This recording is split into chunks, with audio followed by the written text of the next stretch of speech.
At 11:47 a.m. on May 29, 1943, the roar of four Cyclone engines rolled across the gray runways of RAF Alconbury. Captain James Hartwell, just 26 years old, but already a veteran of 42 combat missions, climbed into the cockpit of an aircraft unlike anything he had ever flown.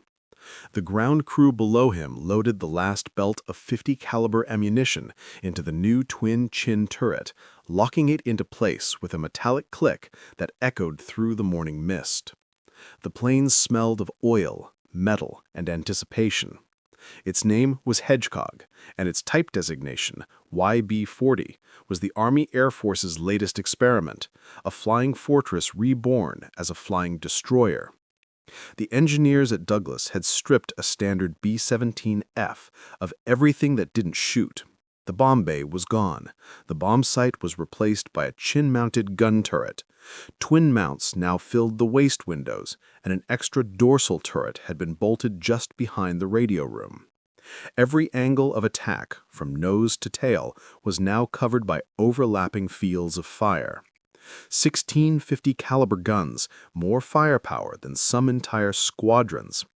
11,000 rounds of ammunition were crammed into its belly, its skin reinforced with steel plates that made the aircraft 4,000 pounds heavier than any other fortress in the sky. It was, in theory, an indestructible escort, built not to drop bombs, but to defend those that did. Yet, as Hartwell sat in his seat and felt the aircraft's sluggish response under his hands, he knew something was off. The control yoke felt heavier, the climb rate was slower. Even the sound of the engines seemed strained, as though the plane itself was groaning under the weight of its ambition. But the mission was clear. The 8th Air Force had been bleeding bombers over Europe, 173 flying fortresses lost in just 3 months. Without long-range fighter escorts, the daylight raids into Germany had become suicide runs. The YB-40 was the answer, or so everyone hoped. If fighters couldn't protect bombers all the way to their targets, then perhaps a bomber could protect its own kind. By 1:25 p.m., the formation at Alconbury was ready. The sky shimmered with the heat from 168 bombers revving for takeoff. The airfield trembled under the power of thousands of horsepower. Hartwell looked out the window and saw the other 6 YB-40s lined up on the taxiway, their gun barrels glinting in the pale light. Colonel William Reed, commanding the 92nd Bombardment Group, had handpicked 7 crews for this first combat test. They would fly as escorts for the main bomber stream on its mission to Saint-Nazaire, where German submarine pens lay carved into the French coast like concrete claws. The plan was simple. 7 YB-40s would take up the most dangerous positions, the tail end of the formation, the low squadron, where German fighters loved to strike. Hartwell started the engines. The Cyclones roared to life one by one, their propellers slicing through the air.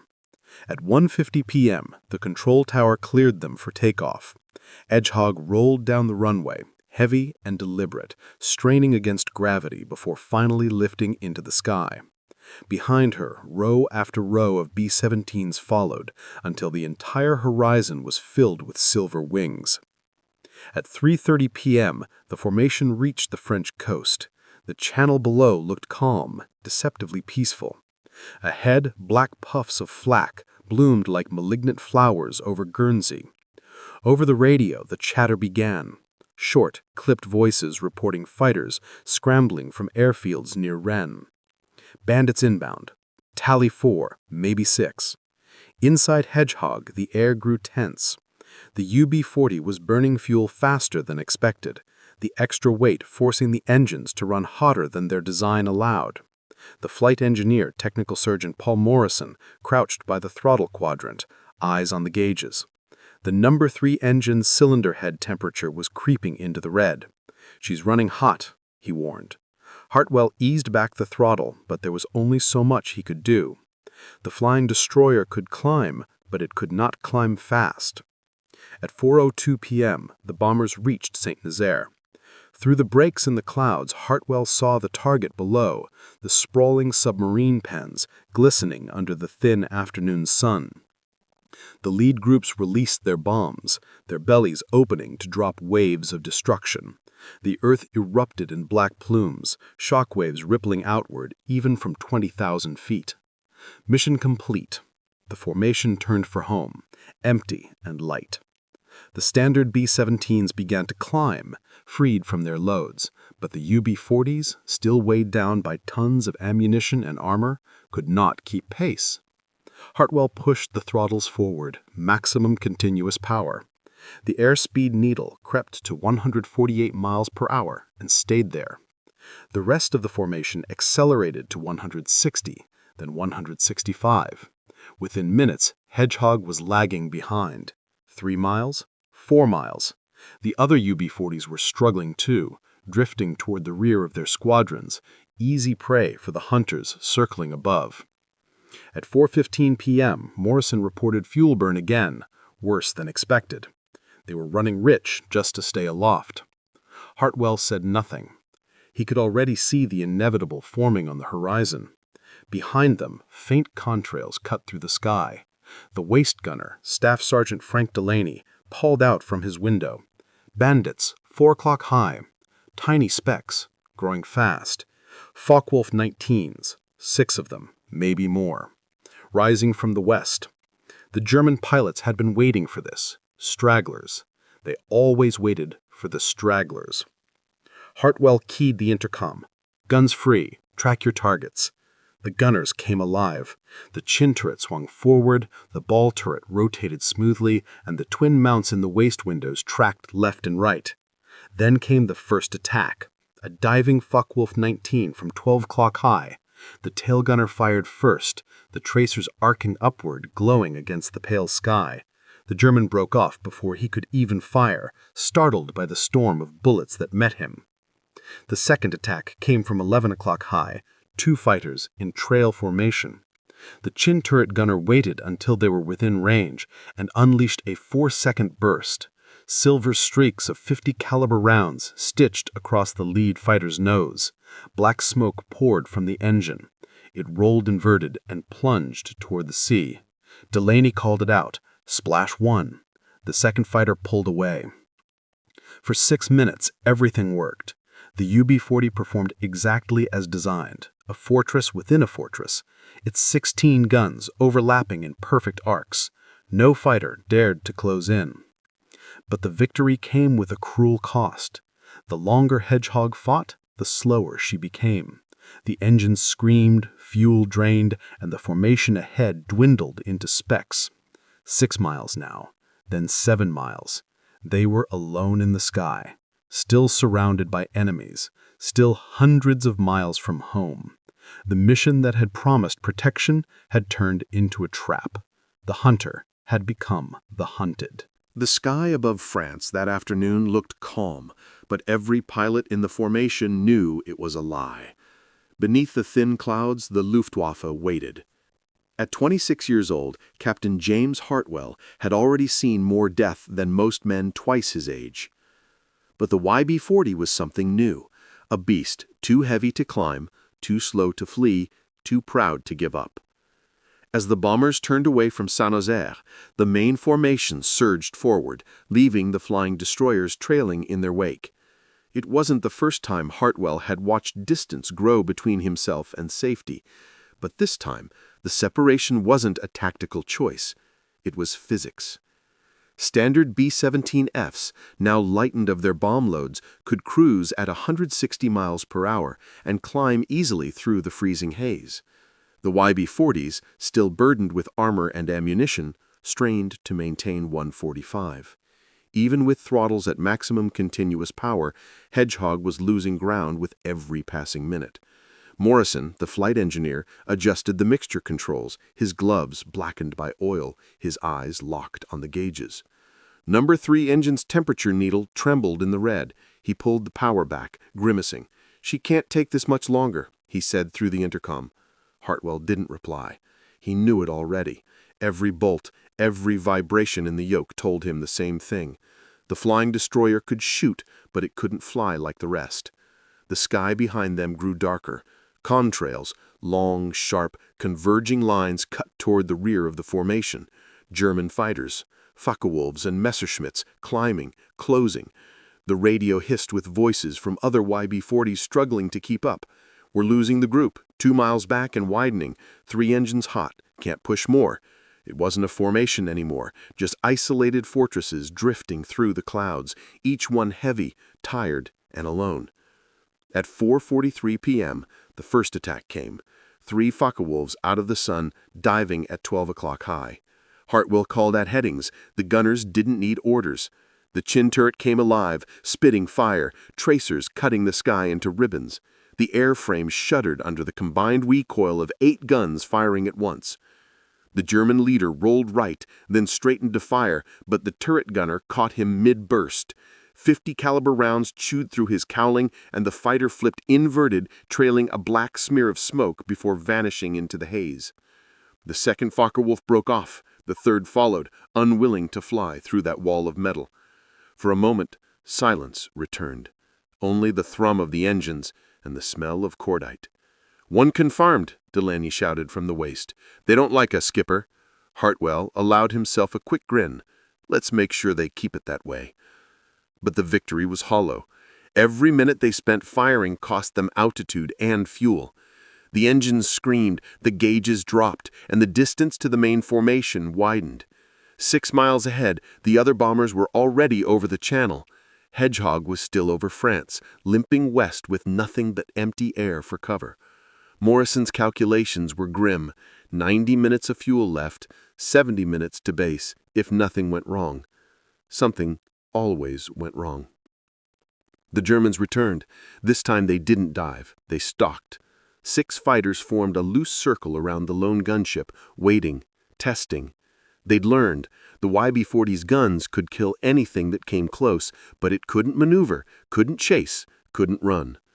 They waited for weakness. When it came fast. 3 attacks from different angles, 1 high, 1 low, 1 straight ahead. The sky turned into a crossfire of tracers. Hartwell held the plane steady, muscles burning as the yoke fought against him. A cannon round slammed into the right wing, punching through a hydraulic line. The cockpit filled with a smell of leaking fluid. "Hydraulics out on the right gear," Morrison reported. "We'll have to crank it by hand if we make it home." "We'll make it," Hartwell said automatically, though even he wasn't sure. The fighters wheeled away, regrouping for another pass. The radio crackled. A voice, faint, distant. "Hartwell, this is Hayes, 305th. We're behind you, same altitude." Relief hit like oxygen. Another YB-40 had fallen behind two gunships instead of 1. 32 guns between them. Hayes dropped altitude to join formation, his bomber sliding into place off Hartwell's left wing. "Let's stick together," he said over the channel. "Might scare them off." "They're not easily scared," Hartwell replied. The 2 heavy fortresses lumbered on side by side, the ocean still far away. The Luftwaffe circled wider now, patient hunters measuring their prey. Every minute felt like an hour, every second a gamble with fate. As the coast came into view, gray and distant under the sinking sun, Morrison called out fuel remaining. 72 minutes, no more. The engines coughed, heat shimmering from the cowlings. "We're not out of France yet," Delaney reminded them quietly, as if the sky itself could hear. Then, at 4:52 p.m., 2 Messerschmitt 109s appeared at 6 o'clock high, diving fast. The tail gunner, Staff Sergeant Raymond Cack, a ski shooting champion from Cleveland before the war, opened fire. His tracers crossed the sky like burning threads, but the fighters kept coming. Cannon shells slammed into the fuselage, tearing holes through the tail. One detonated 2 feet behind Cack, blowing splinters of aluminum past his face. Hartwell felt the controls go heavy. Elevator trim jammed, hydraulics gone. The plane groaned like a dying animal, but somehow it held together. The fighters wheeled away, regrouping for another pass. The radio crackled, a voice, faint, distant. "Hartwell, this is Hayes, 305th. We're behind you, same altitude." Relief hit like oxygen. Another YB-40 had fallen behind two gunships instead of 1. 32 guns between them. Hayes dropped altitude to join formation, his bomber sliding into place off Hartwell's left wing. "Let's stick together," he said over the channel. "Might scare them off." "They're not easily scared," Hartwell replied. The two heavy fortresses lumbered on side by side, the ocean still far away. The Luftwaffe circled wider now, patient hunters measuring their prey. Every minute felt like an hour, every second a gamble with fate. As the coast came into view, gray and distant under the sinking sun, Morrison called out fuel remaining. 72 minutes, no more. The engines coughed, heat shimmering from the cowlings. "We're not out of France yet," Delaney reminded them quietly, as if the sky itself could hear. Then, at 4:52 p.m., two Messerschmitt 109s appeared at 6 o'clock high, diving fast. The tail gunner, Staff Sergeant Raymond Cack, a ski shooting champion from Cleveland before the war, opened fire. His tracers crossed the sky like burning threads, but the fighters kept coming. Cannon shells slammed into the fuselage, tearing holes through the tail. One detonated 2 feet behind Cack, blowing splinters of aluminum past his face. Hartwell felt the controls go heavy. Elevator trim jammed, hydraulics gone. The plane groaned like a dying animal, but somehow it held together. The fighters wheeled away, regrouping for another pass. The radio crackled. A voice. Faint. Distant. "Hartwell. This is Hayes. 305th. We're behind you." Same altitude. Relief. The horizon burnt gold as the sun sank into the Atlantic haze, and two lonely bombers dragged themselves toward it. Hedgehog and Hayes's YB-40 flew side by side, heavy and wounded, their wings shuddering from the strain. The air inside the cabins was thick with cordite, oil, and the cold stench of fear. Below them, France stretched endlessly, a patchwork of dark forests, rivers glinting like knives, and enemy territory from edge to edge. Hartwell glanced to his left and saw Hayes through the cockpit glass, raising a gloved hand in salute. They were both crippled, both low on fuel, both too slow to keep up with the world racing ahead of them. The radio crackled between bursts of static. "You holding together, James?" Hayes asked, voice thin from distance. "Barely," Hartwell replied. "Three's running hot, hydraulics shot, trim jammed." "Same here. Number two's oil pressure dropping fast." The silence that followed said everything. Neither aircraft would survive another fight. They were too slow to flee, too heavy to hide. All they could do was keep flying west, 1 mile at a time, hoping the sea would arrive before the Luftwaffe did. At 5:07 p.m., they crossed the coastline, the gray water of the channel stretching out beneath them. 53 miles of open sea now stood between them and England. 53 miles of exposed airspace where nothing could save them if fighters returned. Morrison checked the fuel gauges. 90 minutes on paper, he said quietly, but that's fantasy. We've got an hour, maybe less. Hartwell adjusted the throttles with frozen fingers, the control yoke stiff as concrete. The engines groaned but held. The airspeed wavered at 142 miles per hour. Every vibration, every flicker of the needles on the dashboard felt personal now, as though the machine itself were clinging to life by sheer will. They had made it this far, but survival was a question of minutes. Then, as if summoned by the thought, Delaney shouted from the waist, "Bandits, 6 o'clock high!" Two tiny dots against the sun, growing larger with terrifying speed. Messerschmitt 109s. The Germans had followed them out to sea. The tail gunner, Koch, swung his turret around, his heart pounding so hard he could feel it in his teeth. "Range 800, closing fast," he called. The fighters dove steeply, sunlight glinting off their canopies, cannon flashes blooming like sparks. Shells ripped through the air. One tore across the tailplane, another exploded near the right stabilizer, jolting the entire aircraft. The fuselage groaned, the world shaking violently. "We've lost pressure again," Morrison yelled. "Number three's overheating." "Hold it together," Hartwell barked. The YB-40's guns thundered in reply, every barrel spitting fire. The ball turrets spun beneath them. Waist gunners raked the sky, tracers crossing in brilliant arcs. The lead Messerschmitt twisted hard to avoid the streams of lead, banking away in a streak of smoke. His wingman pressed closer, firing another burst that shattered a window near the radio compartment. Fragments tore into the bulkhead, slicing Delaney's sleeve. "He's hit!" someone screamed, but Delaney waved it off, blood already freezing against his arm. "Just a scratch! Keep firing!" Koch tracked the second fighter as it pulled up to climb again, his sights glowing red in the dusk. He squeezed the triggers. The guns roared. The German fighter shuddered, a puff of flame blossoming from its wing root. It broke right, rolled, and plunged toward the sea.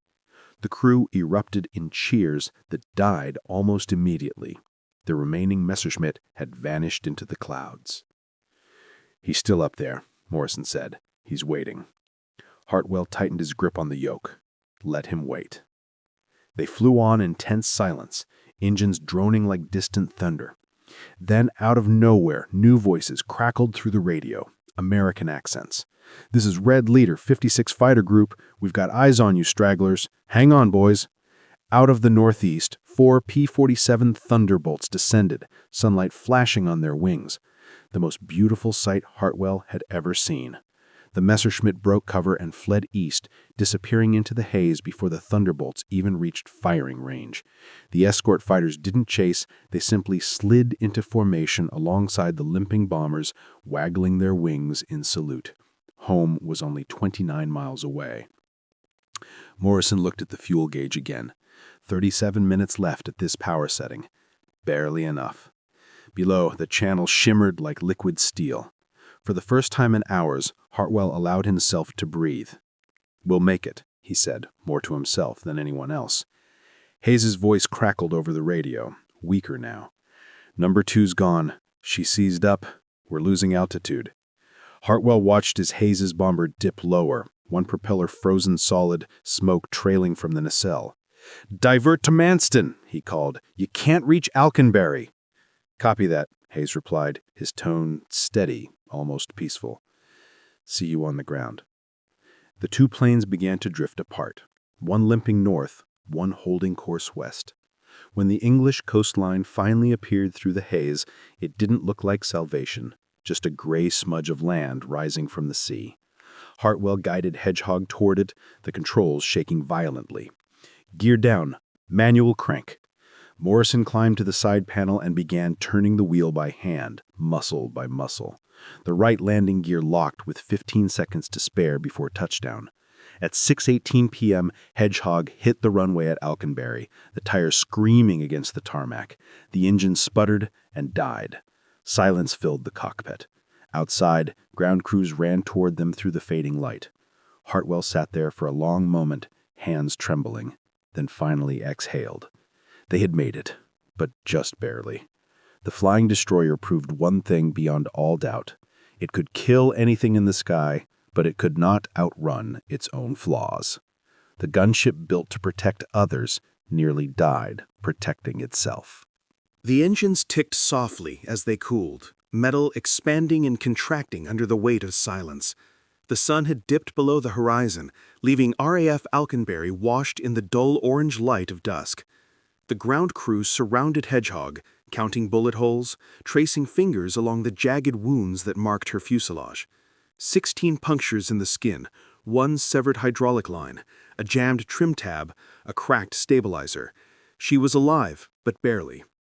Captain James Hartwell climbed down from the cockpit, his flight suit soaked in sweat, his hands shaking from the strain of holding the yoke against a frozen elevator for almost 2 hours.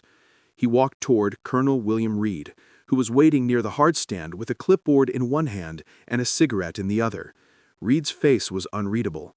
"Well, Captain?" he asked. Hartwell looked back at his aircraft, the plane that had saved their lives and almost killed them in the same breath. He took a long moment before answering. "It can't keep up." 3 words, quiet but final. The colonel nodded slowly, exhaling smoke through his nose. Around them, the maintenance crews worked without pause, patching holes, draining fuel, cataloging damage. The flying destroyer had gone to war and come home crippled.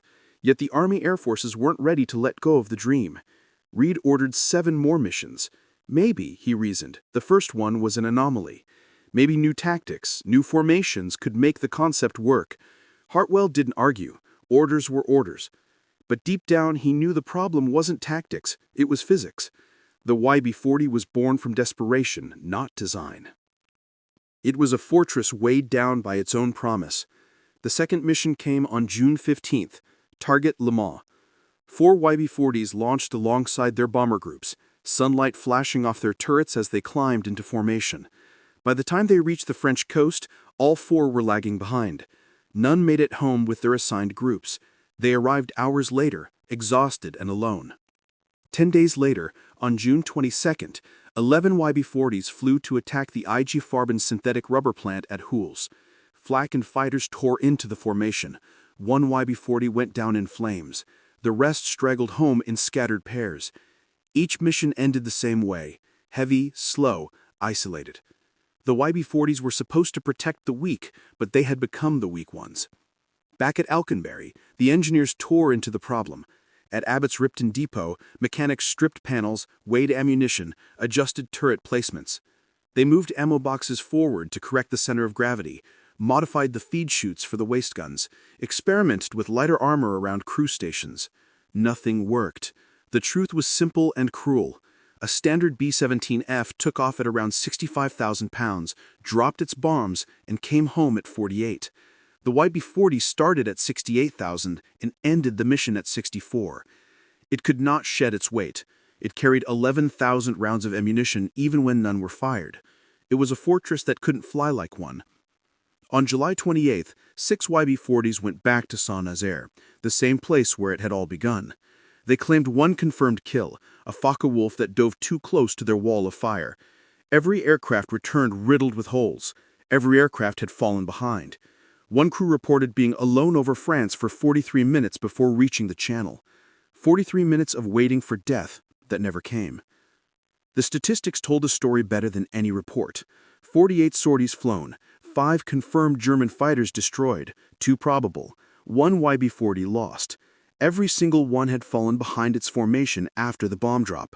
The average separation was 7 miles. The average time alone, 38 minutes. In the offices of 8th Bomber Command, intelligence officers compiled the data and sent it up the chain. The Luftwaffe had already adapted. German pilots quickly recognized the YB-40s in combat: extra turret on the fuselage, no bomb bay doors, distinctive silhouette. They knew the heavy bombers were slower, knew exactly where they would fall in the formation. The hunters no longer avoided the flying destroyers. They targeted them first. Adolf Galland, the Luftwaffe's fighter chief, reviewed the captured intelligence and dismissed the entire project with one brutal comment: "They're good targets. They die slow." By July, morale among the YB-40 crews was slipping. Hartwell flew 2 more missions, both uneventful, both ending the same way, with hours of solitude over enemy lines and the engines screaming for mercy. In one debrief, his waist gunner described the experience like this: "It's like trying to outrun a wolf on a broken leg. You keep firing, but you know how it ends." Even so, the crews kept flying. They were soldiers, not dreamers. The final missions of July brought the inevitable conclusion. On the 29th, 2 YB-40s flew their last combat run over Kiel. Both fell behind. Both were intercepted. Both required P-47 escorts to limp home. By August, the order came down from General Karl Spaatz himself. The program was finished. The dream of the flying destroyer was over. The remaining 12 aircraft were stripped, de-armed, and prepared for shipment back to the United States. The concept that had begun with so much promise had died after just 3 months. The YB-40 had been meant to save the bomber crews of Europe. Instead, it had nearly gotten its own crews killed. Yet hidden inside that failure was something extraordinary, an innovation that would soon reshape the war and save thousands of lives. By early August 1943, the experiment was over, and the YB-40s were ghosts drifting across the airfields of England. Hulking silhouettes parked on the edge of runways, engines silent, gun barrels still blackened from their final fights. For weeks, mechanics walked around them with clipboards, measuring the angles of the chin turrets, weighing ammunition belts, noting the performance data that had cost lives to obtain. The flying destroyer had not saved the bomber stream, but it had revealed truths no engineer could ignore. The idea of turning a bomber into a gunship had failed, but in its failure lay the blueprint for the future of air war. When the test results reached Wright Field in Ohio, the Army Air Force's engineering staff didn't laugh or curse. They studied. The twin-gun chin turret, the single most important innovation of the YB-40, had proven so effective against head-on attacks that it was immediately selected for installation on the next generation of Flying Fortress. That model, the B-17G, would become the definitive version of the aircraft, the one that could finally defend itself from every angle. The lessons of Bastogne had come from courage. The lessons of the YB-40 came from pain. Hartwell didn't stay in England long after the program ended. He was reassigned to the States as an instructor, teaching new pilots how to handle the temperamental engines of the Flying Fortress. But even on quiet nights at the training base in Utah, he could still hear the hum of the YB-40's 4 Cyclone engines, still feel the weight of that impossible machine straining against the sky. He used to tell his students, "Airplanes are like men. They're not built to carry everything at once. You pile on too much armor, too much cope, and sooner or later, they stop climbing." The Army officially retired the YB-40 fleet in September 1943. Most were stripped for parts, a few were turned into training aircraft, flying without turrets or guns. But one remained whole: Hedgehog, the battered survivor that had limped home from Saint-Nazaire and Le Mans. She was stored in a hangar at Alconbury for months, her nose art fading under the damp English air. Then, quietly, she was scrapped. The war had no room for relics that didn't fit the story of victory. Yet the irony was unmistakable. The YB-40 had failed as a weapon, but it had succeeded as a teacher. The modifications that doomed it, extra armor, heavy turrets, extended ammunition feeds, had revealed precisely where the limits of the B-17 lay. It showed the engineers how to balance firepower with range, protection with speed, and it proved something even more valuable, that no aircraft, no matter how well armed, could fight the war alone. Across the Channel, the air war raged on. The 8th Air Force continued its daylight raids, bleeding men and machines over Schweinfurt, Regensburg, and Bremen.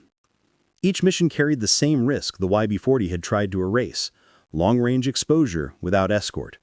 But in the laboratories and planning rooms of England, American engineers were already building the real solution: a new kind of fighter with the speed to escort bombers all the way to Berlin and back. Its name was the P-51 Mustang. It would arrive too late for the YB-40, but not too late for the thousands of crews who followed. Historians would later argue that the YB-40 was a bridge design, a necessary failure that led to success. Without its chin turret, the B-17G might have fallen to pieces under frontal attack. Without its weight problems, engineers might never have realized the true need for lightweight escort fighters. The flying destroyer had been born in panic, lived in chaos, and died in obscurity.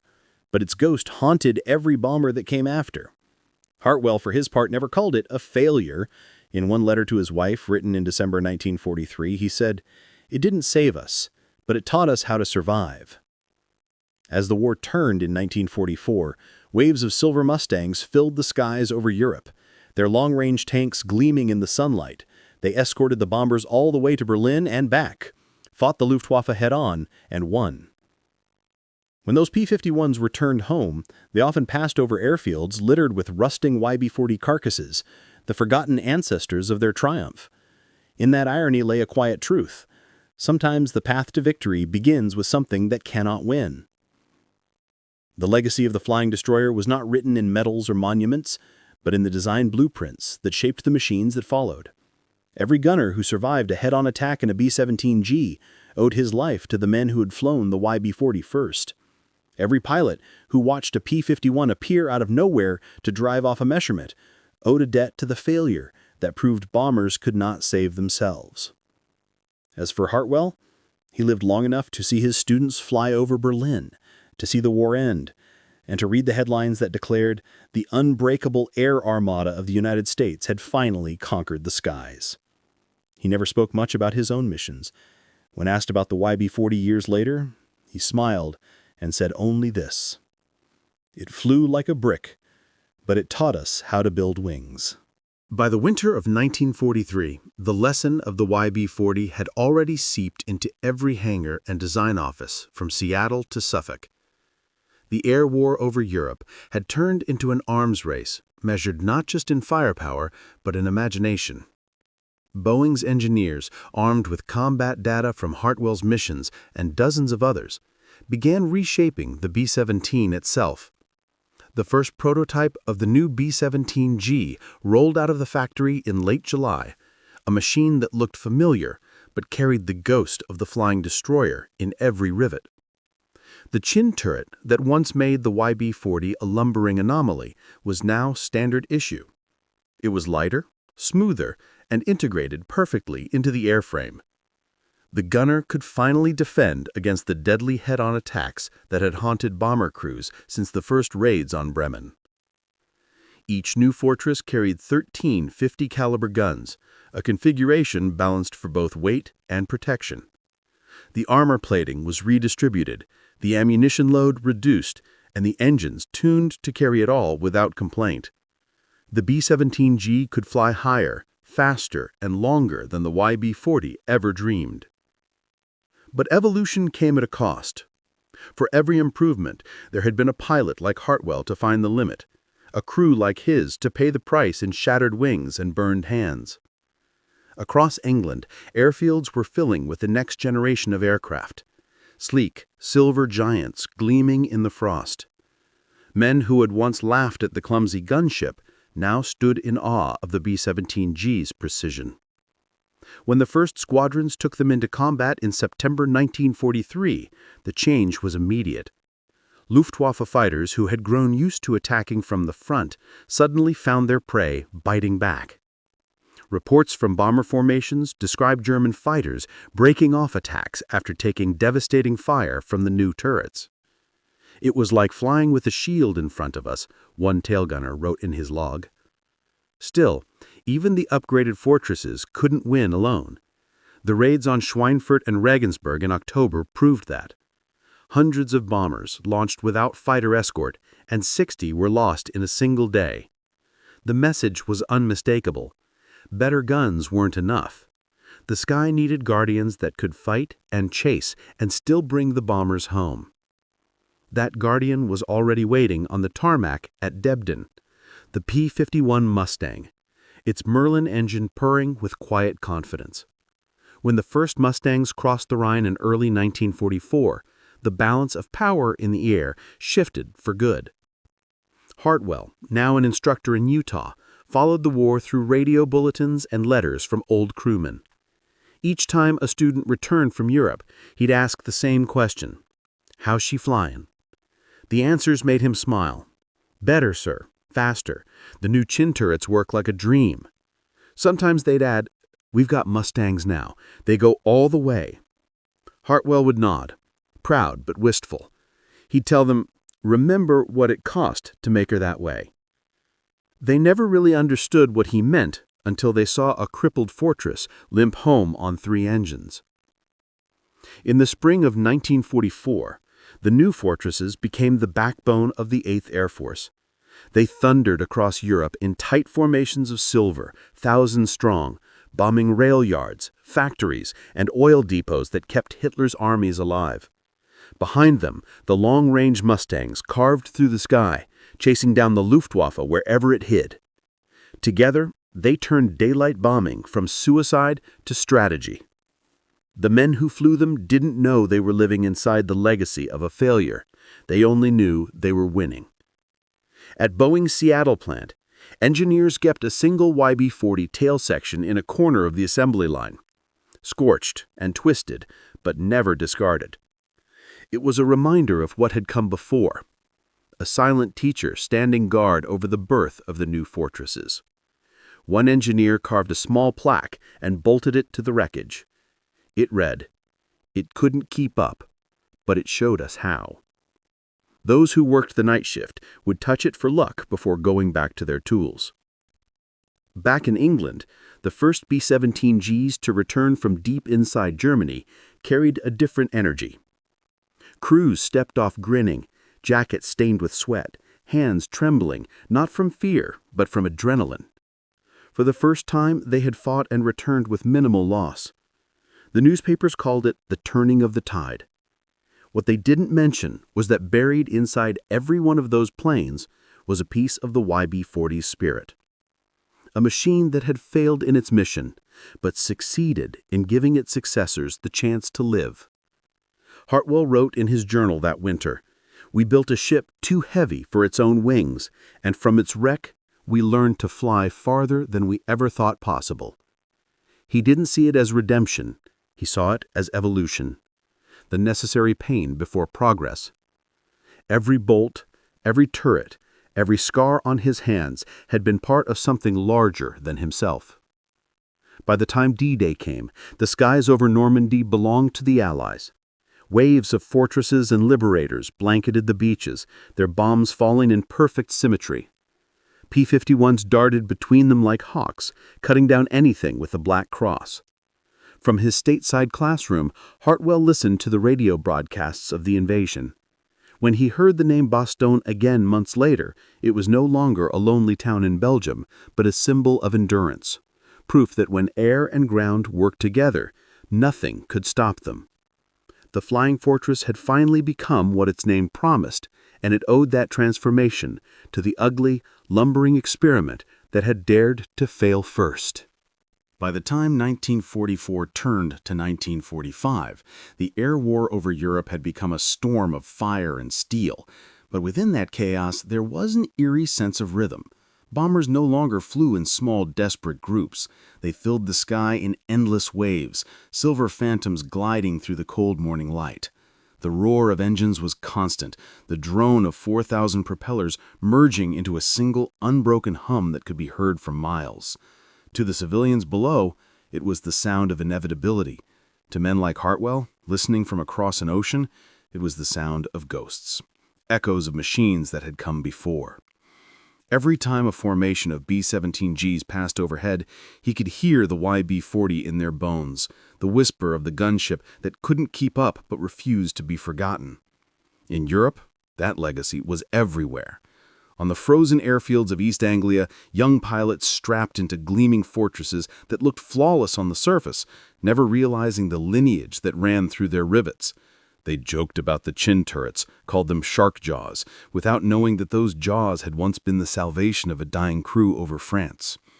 Each gun position, each curve of aluminum, carried within it the DNA of a machine that had burned out too early, a test bed that gave its life so that others could fly longer, faster, stronger.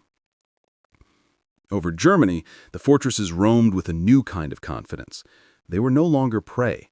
When the Luftwaffe came, the sky erupted with tracer fire, crisscrossing like glowing threads against the pale blue dome. German pilots, who had once stalked bombers with ease, now faced a wall of lead that seemed to come from every direction.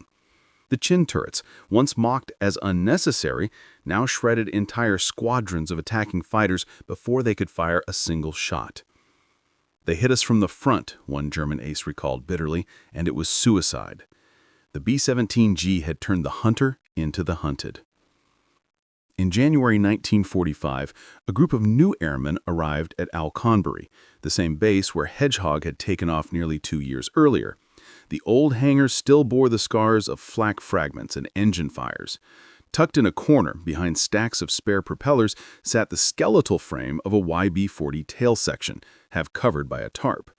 Most didn't even notice it. But one mechanic, Sergeant Joe Rains, uncovered it out of curiosity. Faded letters, still visible under the grime, spelled Hedgehog. He ran his hand over the bullet holes and smiled quietly. Later that week, he carved a small piece of its aluminum skin and riveted it inside the fuselage of a new B-17G named Silverbell. "For luck," he said. That fragment of metal would cross the Rhine 2 months later and return home safely. In that small, silent act, the YB-40 flew again. While the war thundered on in Europe, Hartwell's classroom in Utah grew emptier. His students were shipping out faster than he could train them. Some wrote back with letters that smelled of oil and smoke, describing the things he already knew: the tremble of the controls in thin air, the smell of burnt powder, the way the engines sounded when they were about to give up. They thanked him for his lessons, for teaching them how to trust the machine but never worship it. He kept those letters in a wooden box by his bed, next to the flight log from Hedgehog. In its pages were notations written in pencil, each one a memory frozen in time. Engine number 3, overheating. Hydraulics, shot. Enemy fighters, too close to count. He never erased them. They were reminders of what the sky demanded and what it gave back. When the news of victory in Europe came in May 1945, Hartwell stood outside his hangar and listened to the distant rumble of aircraft passing overhead. The war was ending, but the sound was the same, endless, powerful, alive. Somewhere above him, fortresses were heading home, the last of them flying east toward the Atlantic. He closed his eyes and imagined them as a single, endless chain, stretching from the factories of Seattle to the ruins of Berlin, each one carrying the spirit of the men who had flown before. Somewhere among them, invisible but ever present, was Hedgehog, the flying destroyer that had started it all. In the years that followed, the world moved on. The bombers that once ruled the skies were scrapped, their metal melted down to build new machines for new wars. The YB-40 became a footnote in aviation history, a curious experiment mentioned in passing by scholars and collectors. But for those who had flown her, she was more than a prototype. She was a teacher carved from aluminum and courage. Every time a pilot survives an attack, Hartwell once said, some part of that victory belongs to the machines that didn't. By the 1950s, airshows filled American skies with jets, sleek and futuristic, screaming faster than sound. Few spectators knew that the roots of those miracles lay in the piston engines and crude turrets of an earlier age. When a silver B-17G occasionally appeared at those shows, trailing white smoke in salute, the crowd saw nostalgia. Hartwell saw history. He saw every rivet that had been tested by fire, every mistake that had been paid for in blood. He saw the YB-40 again, lumbering through flak, the engines groaning, the guns glowing red-hot, and the will to survive burning brighter than any engine could. That was the echo in the sky, the sound of lessons that refused to die, of courage that had no expiration date. It wasn't just a hum of propellers or a crack of machine guns. It was the voice of all those who dared to fly something imperfect so that perfection could one day exist. And though time buried the name YB-40 beneath the legends that came after, its spirit never left the clouds. It lingered in every flight, in every aircraft that carried its descendants through the heavens, whispering the same truth McAuliffe had learned on the ground and Hartwell had learned in the air. That even failure, if it flies far enough, becomes history. When the war ended, the great silver fleets of bombers that had once darkened the skies began to vanish. Runways across England, France, and Italy filled with rows of silent aircraft, their engines cold, their wings sagging under the weight of peace. The B-17s that had once carried the fate of nations now waited for the torch and the scrap dealer. Thousands were melted down, turned into the bones of a new world, cars, bridges, skyscrapers. Yet somewhere among the endless wreckage of steel and aluminum, the ghost of the YB-40 still lingered. It was there in every gun turret salvaged for study, in every engineer's blueprint drawn with quiet reverence for what had come before. The flying destroyer was gone, but its fingerprints remained everywhere. In the post-war years, when aviation leapt forward with jet engines and swept wings, a few old pilots still spoke of the machine that had taught them humility. They remembered its growl, its weight, the way it had shuddered against gravity and defied reason. To them, the YB-40 was not a failure. It was the sound of courage disguised as metal. James Hartwell lived to see the dawn of the jet age. He watched television footage of sleek F-86 Sabres carving contrails over Korea, their pilots calm and confident, their cockpits filled with dials he could hardly recognize. Once, while visiting an air museum in 1957, he stopped in front of a restored B-17G. Its polished aluminum gleamed under the spotlights, its chin turret spotless and proud. A small plaque on the floor read, "This aircraft represents the final form of the Flying Fortress, first flown in 1943. The chin turret design was pioneered on the experimental YB-40 gunship. Hartwell stood there for a long time, staring at those words, his reflection warped in the metal. Visitors passed by without noticing the quiet old man tracing his fingers along the rivets. He smiled faintly, whispering, "We did all right, old girl." The YB-40 story never made the front pages, but within the archives of the U.S. Air Force, its name lived on. In training manuals, the lessons learned from its weight distribution and power limitations became the foundation of future aircraft design. When Boeing engineers began sketching the B-29 Superfortress, they carried the ghosts of the YB-40 in their notes. Lighter frames, centralized fire control, efficiency over brute force. Decades later, when jet bombers like the B-52 roared into service, the same philosophy still echoed: speed, range, precision, and balance. The dream that the YB-40 had failed to achieve by muscle alone had finally been realized through evolution. Even in culture, its spirit found strange ways to survive. Hollywood's war films of the 1950s and 60s often portrayed brave crews in flying fortresses holding the line against overwhelming odds. They never mentioned the YB-40 by name, but its silhouette lived in every cinematic frame of defiance. The glint of sunlight on turret glass, the trembling hands of gunners firing into endless skies. The myth of the invincible bomber had roots not in success, but in failure, born from the stubbornness of men who refused to surrender to physics or fear. Hartwell retired quietly in the late 1960s, his medals tucked away, his flight log yellowed with age. He spent his final years near Puget Sound, where he could hear aircraft overhead every afternoon. When the last operational B-17 flew past during a commemorative air show in 1972, he stood outside on his porch, looking up as the 4 engines droned across the clouds. For a moment, the sound carried him back to the freezing skies over France, the smell of oil and gunpowder, the ache in his hands as he held the yoke of hedgehog against the wind.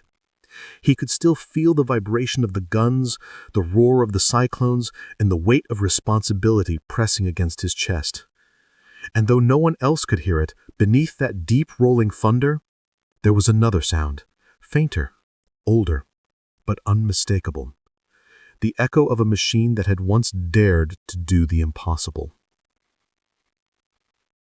In his final letter to a friend, Hartwell wrote, "Every failure that flies is one step closer to something that will never fall. The YB-40 carried us further than we could see. It didn't keep up, but it never gave up, and that's the part worth remembering."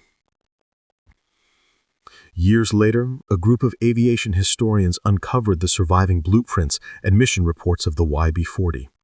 They restored one turret and displayed it in the small museum in Dayton, Ohio. On the plaque beneath it were engraved words chosen from Hartwell's letter. It didn't keep up, but it never gave up. Visitors who passed by often paused to read the inscription, then looked up at the massive metal guns gleaming under the light, realizing that they were not just looking at a relic of war, but at a symbol of human persistence. And so, the YB-40's legacy lived on, not as the aircraft that won battles, but as the one that taught others how to survive them. Its failures became lessons, its scars became blueprints, and its spirit became the invisible foundation upon which modern aviation was built. In every contrail that cuts across a clear sky, in every aircraft that dares to go higher, faster, farther, there is a whisper from 1943. A whisper of engines groaning under weight, of men refusing to surrender, of courage forged in steel and sky. The flying destroyer never reached its destination, but it carried the world a little closer to its own.